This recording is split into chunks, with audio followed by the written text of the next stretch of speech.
परल अकाल नगर में धरती धू धू करई रे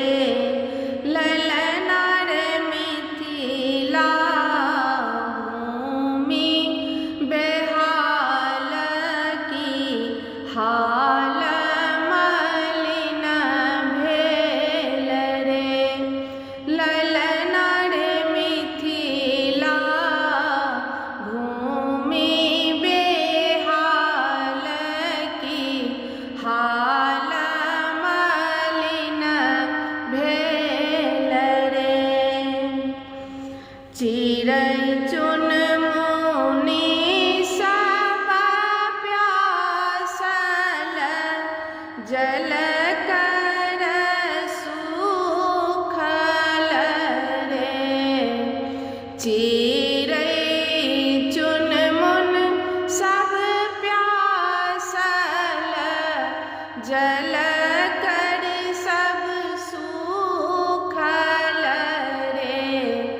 ललना रे कोना क बचत जीव जंतु प्राण ग्रसित भेल रे ललना रे कोना क बचत जीव जंतु की प्राण ग्रसित भेल रे सब रंग पंडित आओल उक्ति बताओल रे ललना रे राजा जनक बैल हल धर इंद्र मनावत रे ललना रे राजा जनक बैल हल धर इंद्र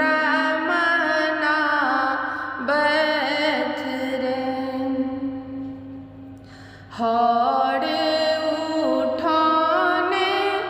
जनक ऋषि धैल खेतक पथरे ललना रे बूंदा बांदी जल कन बरसल आस जगाओल रे ललना रे बूंदा बांदी जल कन बरसल आस जगाओल रे हरषित जनक बढ़ती हर कोना जोतथी रे झरषित जनक बढ़ती हल कोना जोतथी रे ललना रे ताहि छन कुम्भार की गेल दृष्टि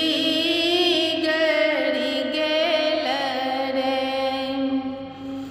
कुबदल सुन्नरी बाला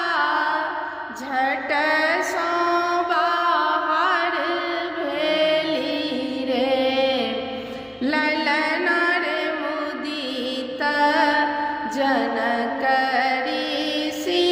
राज मुदित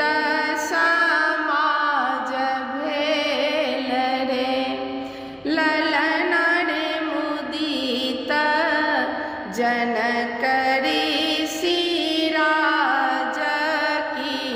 मुदित समाज भेल रे सुंदर